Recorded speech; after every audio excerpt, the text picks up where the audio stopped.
نحمده ونصلي على رسوله الكريم محمد رسول الله والذين معه أشداء على الكفار رحماء بينهم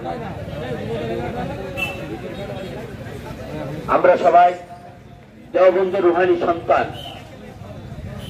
এই দেশ থেকে ইসলামকে মুছে দেওয়ার জন্য ব্রিটিশ চাকরি থেকে খাইবার পর্যন্ত এমন কোনো কাজ ছিল না আলেমদেরকে ফাঁসির কাছে না করেছে, কিন্তু ইসলামকে মুছে ফেলতে পারে নাই। শুধু বাংলাতেই 80,000 মাদ্রাসা ছিল, বন্ধ করছে, কিন্তু ইসলামকে একেবারে মুছে ফেলতে পারে নাই। যারা এদেশের শরীয়তে বিশ্বাসী না তারা যতই চক্রান্ত করুক ইসলামকে দেশের থেকে মুছে ফেলতে পারবে না।